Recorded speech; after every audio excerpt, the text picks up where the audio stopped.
We had a few hours to kill before boarding our ferry in Aberdeen, and so decided to drive to the RSPB reserve at Strathbeg to see if we could find the greater and lesser yellowlegs. On arrival there, we were pleasantly surprised by a sizable tree sparrow flock making use of the feeders around the RSPB building. Some, like this one, showing beautifully right in the car park.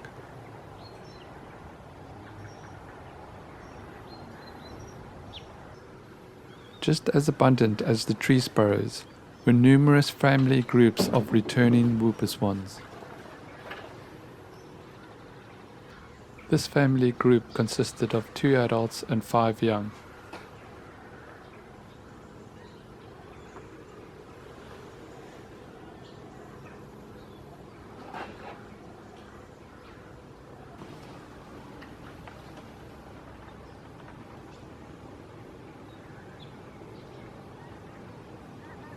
Loch of Strathbeg is Britain's largest dune loch and is a vital staging post for up to a fifth of the world's pink-footed goose population. The reserve covers some 894 hectares and is home to some 20,000 wintering wildfowl, including whooper swans, pink-footed geese and teal. A short walk west of the entrance lies Tower Poolhide, which overlooks most of the western side of the reserve. This is where we would find both the greater and lesser yellowlegs wading along the edge of a small distant pool. No, certainly not.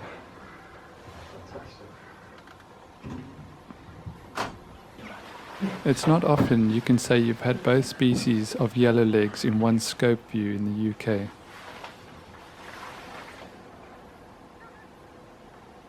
Still together from you.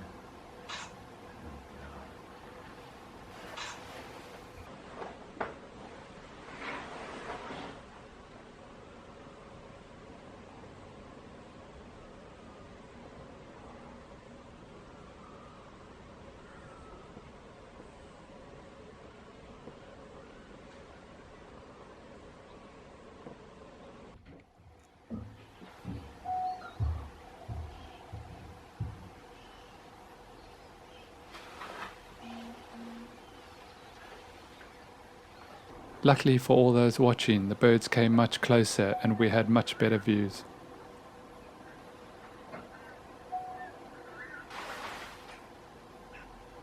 There's This is right at the edge of the no spit. Yeah. Greatest drop behind the pyramid bush. Ah. It's been mobbed by lapwing. There's a ruff just come outside. It's just being chased by a lapwing coming back towards us. Oh, So the lessers are just been buzzed by a lapwing. I've lost it. After enjoying prolonged views of both birds, we decided to take a closer look, so made the short walk down to Dunbar Hide, a hide located much closer to the water's edge, where we could get much better views of both birds.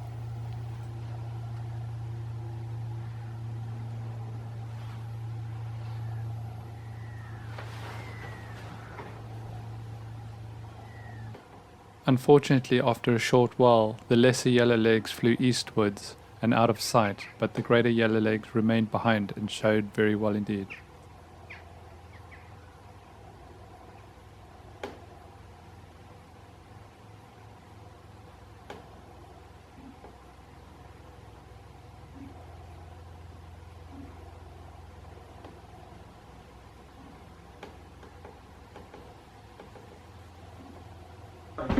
After enjoying the bird for a bit, it too flew eastwards in the direction the lesser yellowlegs had gone, and we presumed it had flown back to the reserve entrance pool.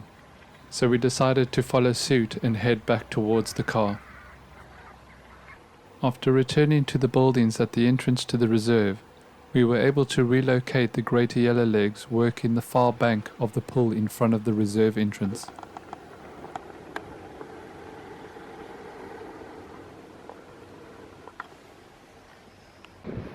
After gorging ourselves on yellowlegs, we made our way back towards Aberdeen, stopping off at one of my favourite places in Scotland to go birdwatching, Newburgh and the Ythan estuary.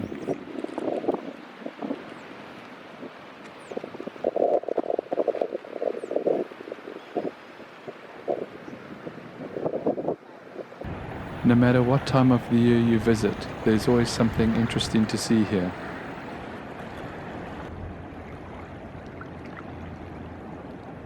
Hunting guillemots and curious grey seals seem to be the order of the day, with the latter making you feel uneasy with prolonged stares as you watch them from the riverside.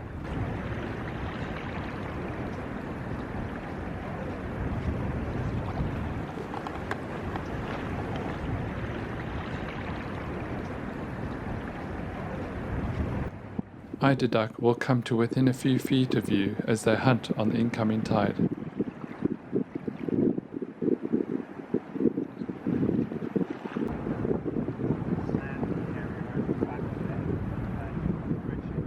This red-throated diver also used the incoming tide to effortlessly work its way upriver, hunting as it got drawn along.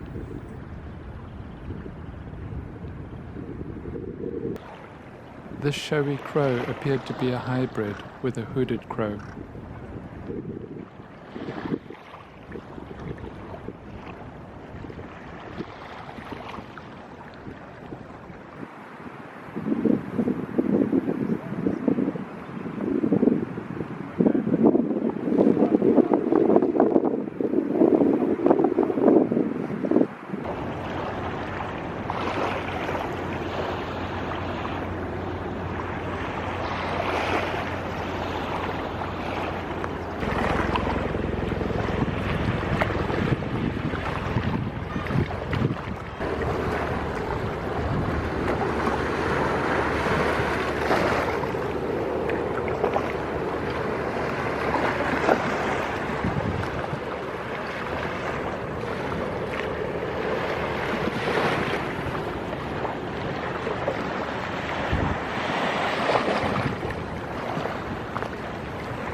After some time, the red-throated diver gave up and flew back out to sea.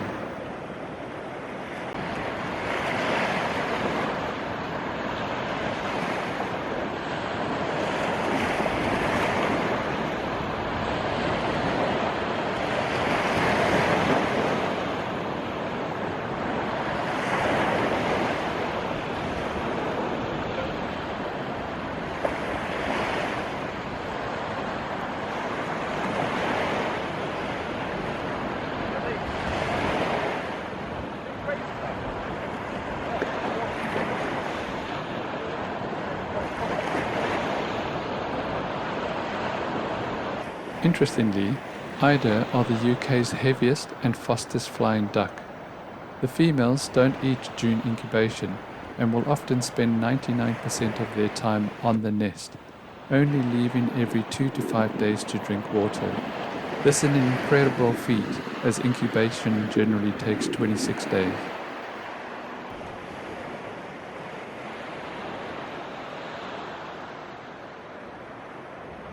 This amazing flock of murmurating waders was made up of sandlings and dunlins and gave us a fantastic display.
A local landmark in the estuary, this upturned boat was a favoured roosting site for a flock of turnstone.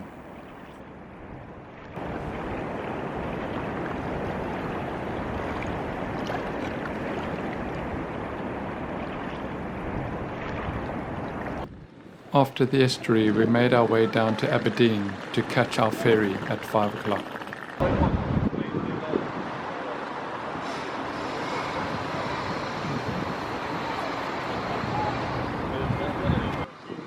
The Yellowlegs was constructed in 2002 at Accommodation in Finland.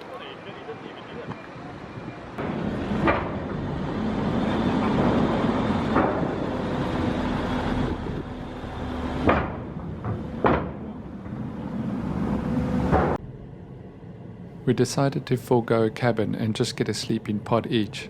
This made the journey across pleasant and comfortable.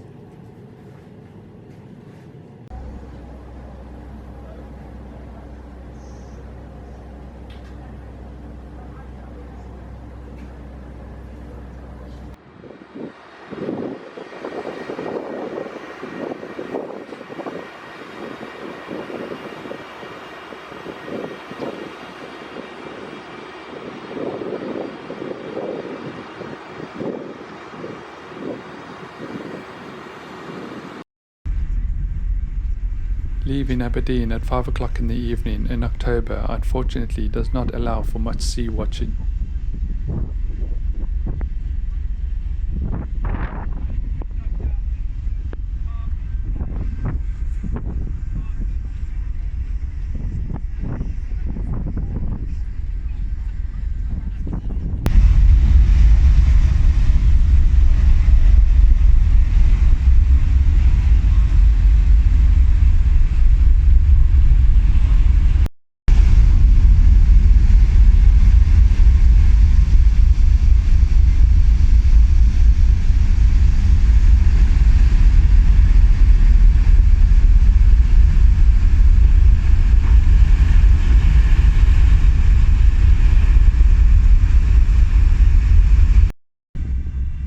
Arrival into Newburgh is at first light, allowing a full day's birding on your first day.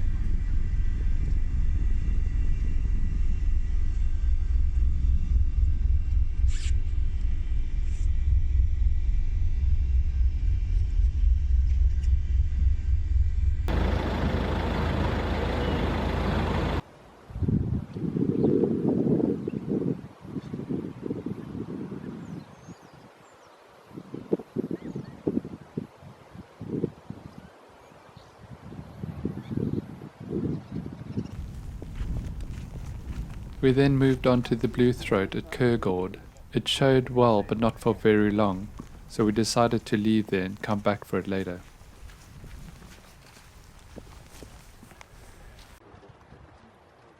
Then on to the white-billed diver at South Nesting Bay, a lifer for some of the crew and a bird I had last seen in 2015, so I too was happy to reconnect with such an epic bird.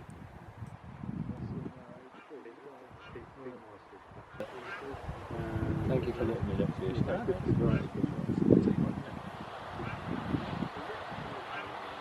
You happy with that? Excuse my language. I've got that on video. I just got that on video as well. What a fucking video. Yeah. Just double check I did video that.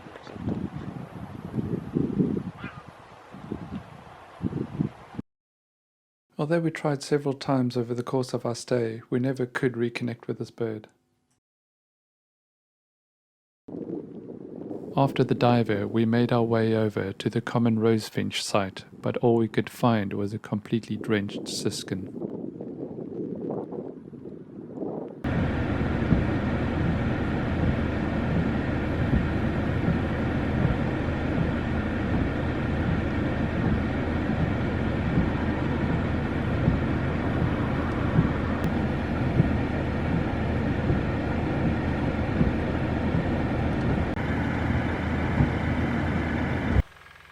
The last rarity of the day was the tundra bean goose, which showed distantly a twat.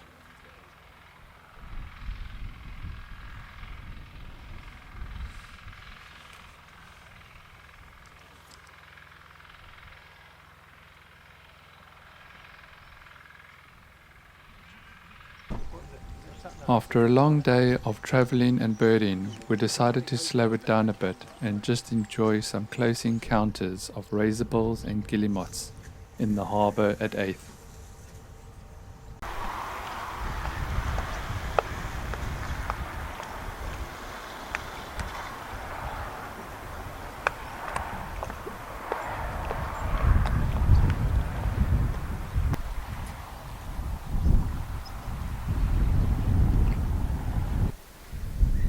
Finally arriving at our accommodation for the week in Rearwick in the late afternoon.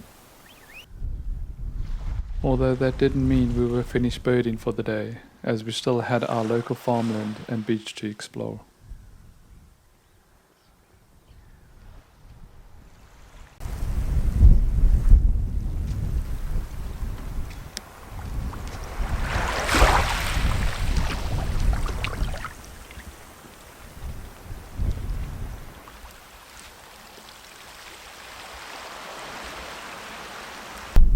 On day 2 we were up and ready at first light.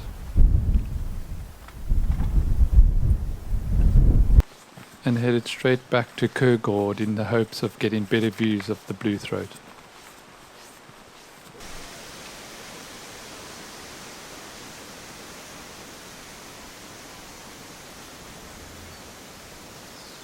We spent what felt like ages walking up and down the fence line, hoping to catch a glimpse of it in the ditch below, and then spread out to cover more ground. We were never bored though. We had a spectacular sunrise and ravens for company.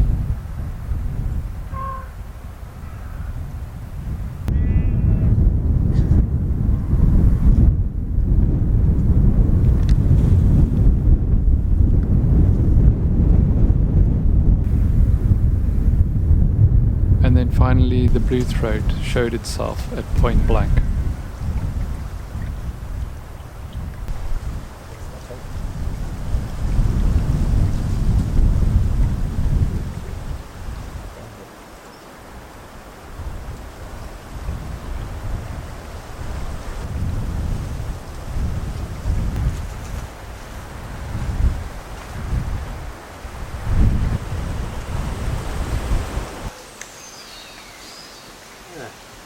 Thank you very much. That's right, I'll do it. It makes it easier. I'll carry it. No, it's all right. I'm not carrying it unless I'm taking a scope. That's right.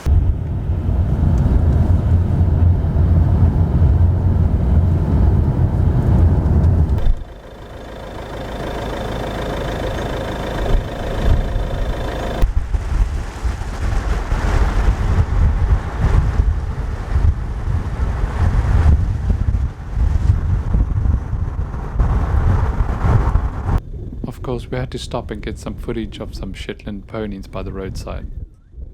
You're gonna have to get some good photos, don't you? This is us crossing the bridge at Cuts to get to Westborough and the common rose finch site.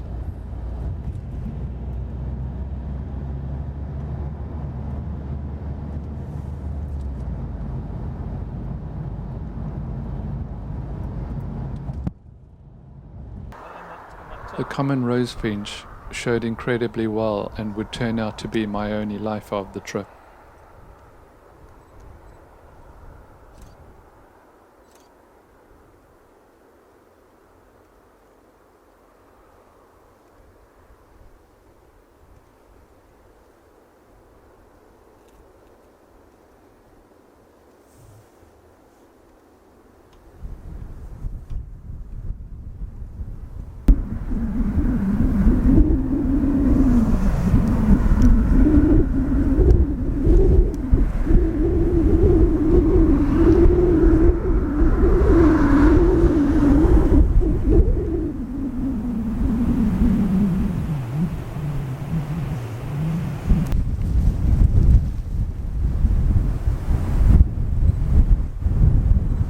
And then onto Cliff Sound to find the eclipsed drake-king eider hiding distantly among a massive flock of common eider.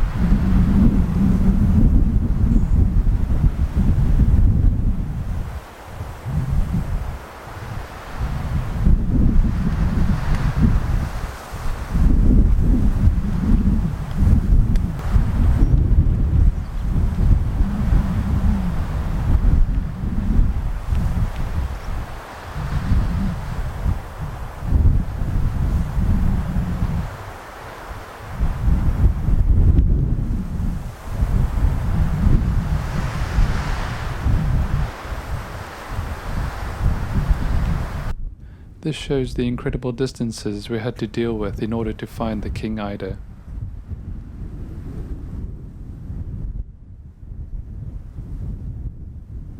Only my second UK woodchat shrike showed incredibly well at 8th.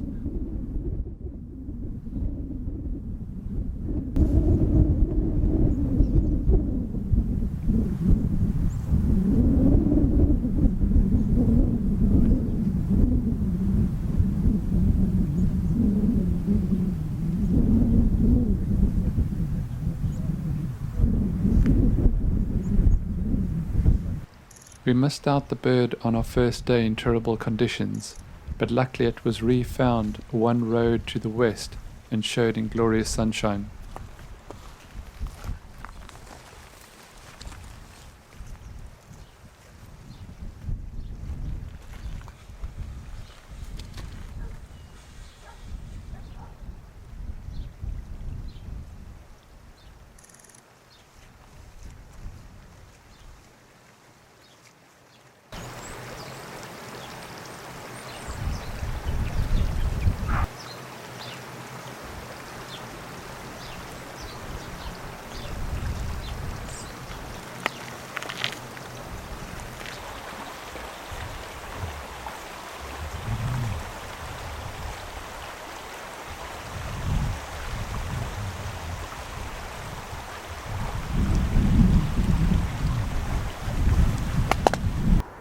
This bird was originally thought to be an eastern yellow wagtail, but was re-identified as just a yellow wagtail by its call.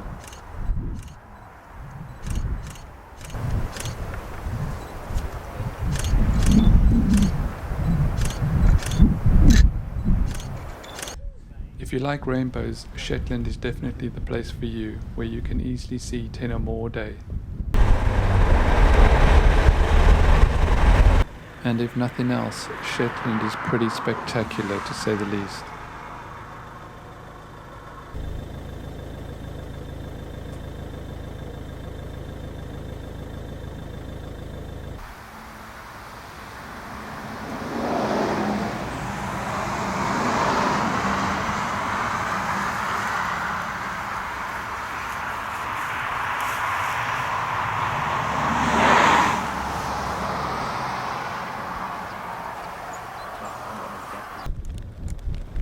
And yes, yet more rainbows.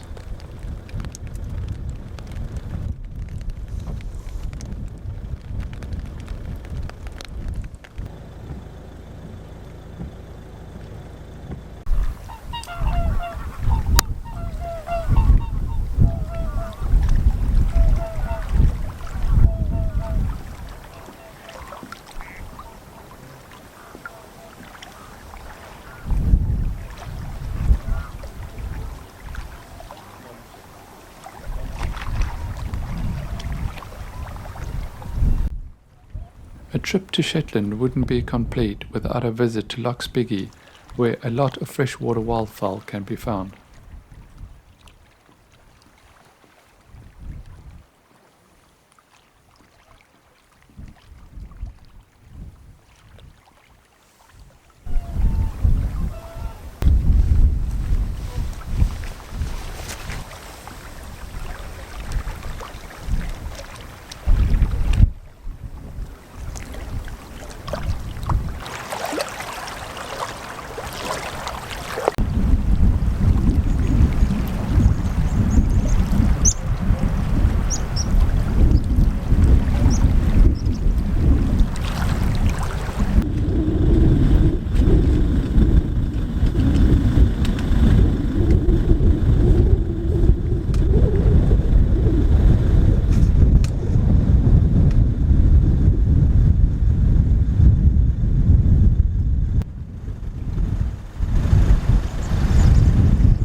At the loch we would pick up a handful of triptychs, including these 3 Slovenian grebes.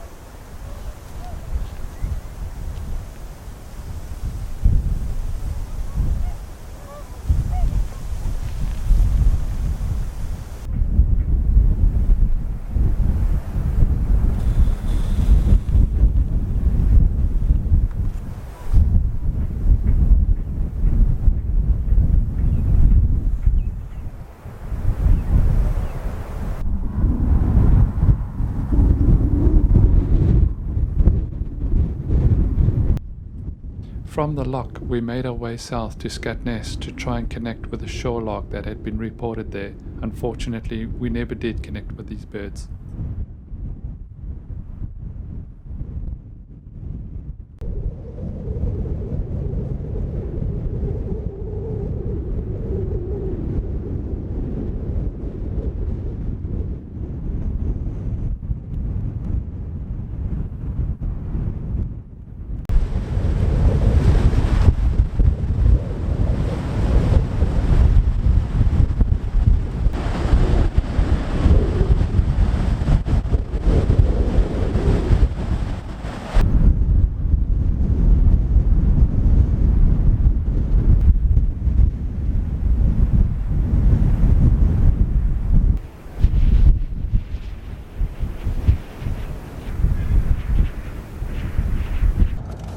Returning north from Scatness, the road takes you directly across the runway at Sunbury Airport.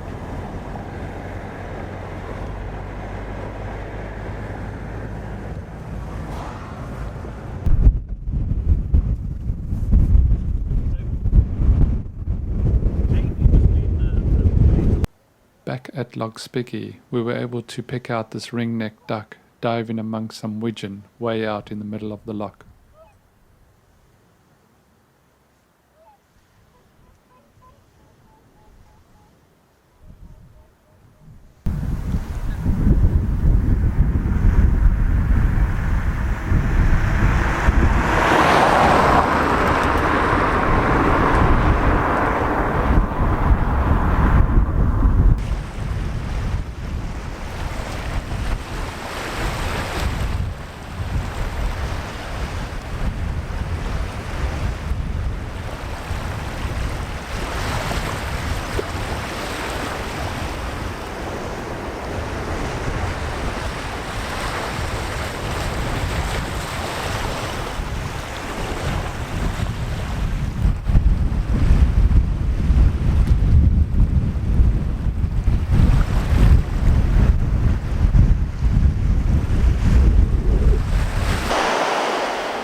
On the morning of day 3, we decided to start our day with a second blue throat, showing in a small quarry in Orbister.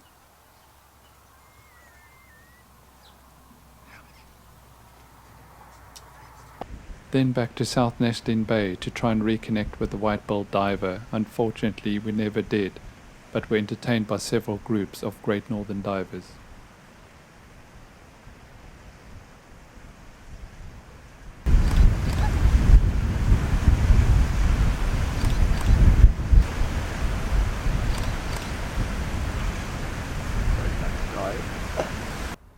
Also here were pods of harbour porpoise, a first for me.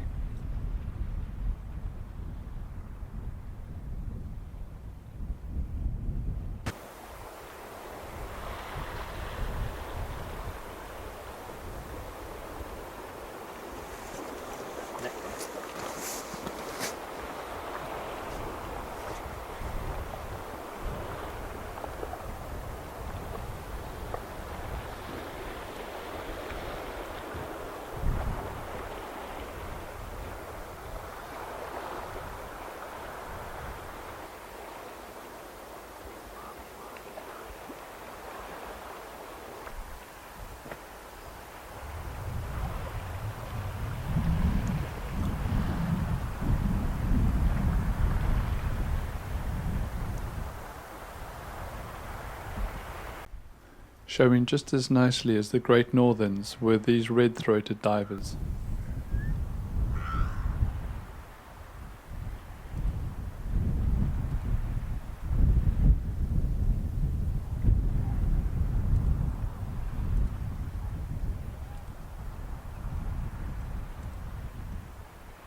Steve getting all the rare bird news he can from the locals. Steve's having a bit of a moment with a pony, Shetland pony.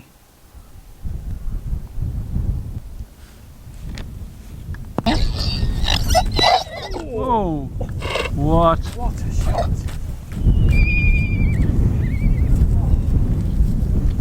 Now he shot himself.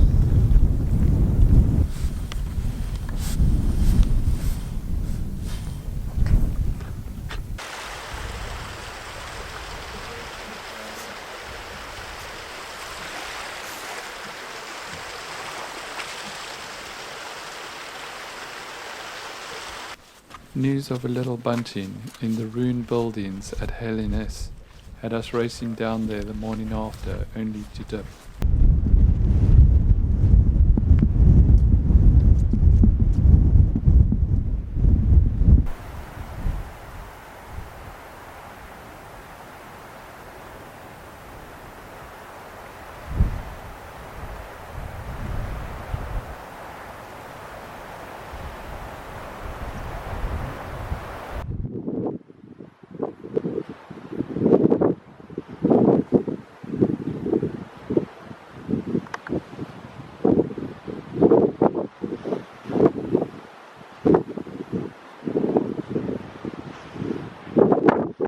Walking back from Helliness, we found this pied flycatcher on the fence line. The sighting was brief and we never did re-find it.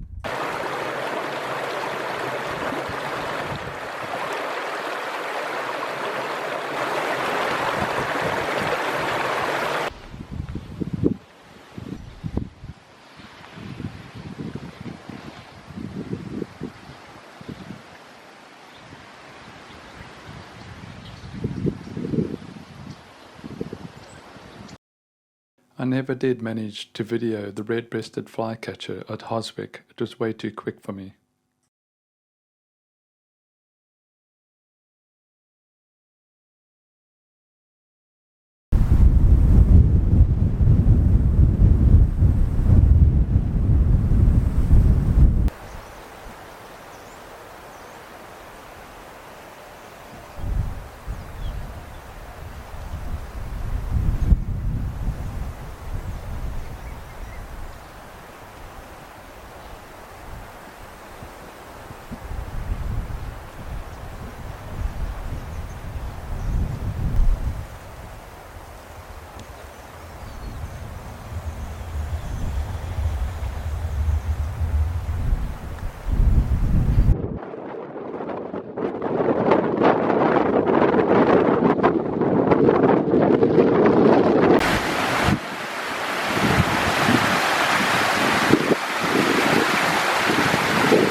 On our first morning in the cottage, we filled several bird feeders and put them out in the garden to see what we would get, only to return that afternoon to find all of them empty. So coming home early one day, we decided to put some seed out to see who the culprits were, and were instantly enlightened.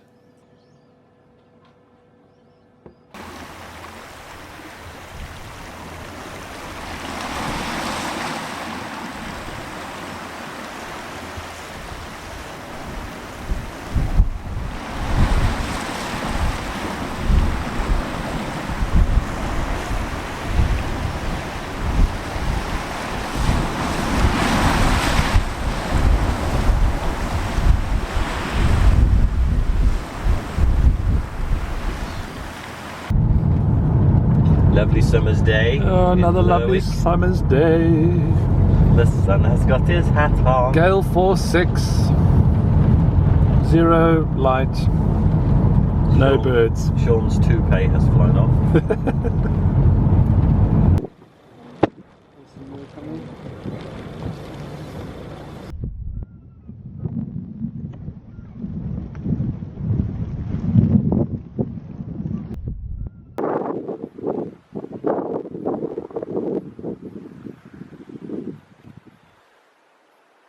While scanning for the white-billed diver in South Nesting Bay, we had a great skua fly right over our head, our second of the trip.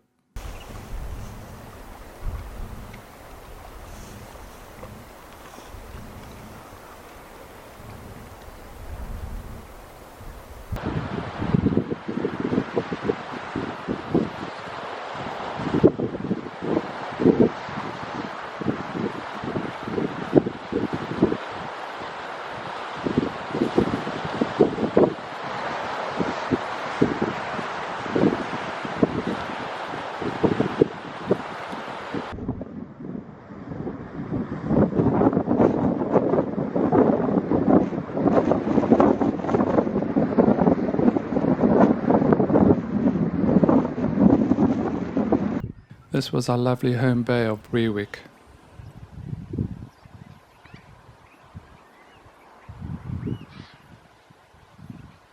After dipping the American golden plover the day before, we were able to relocate the bird amongst a large flock of golden plover.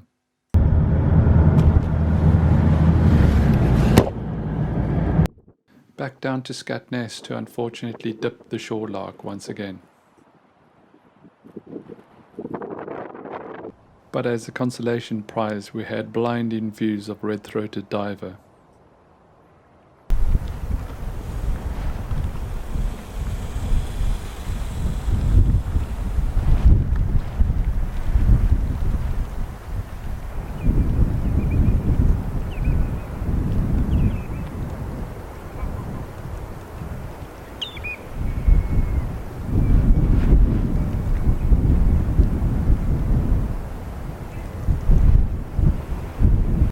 My favourite experience of the whole trip was this red-throated diver hunting just literally feet from me.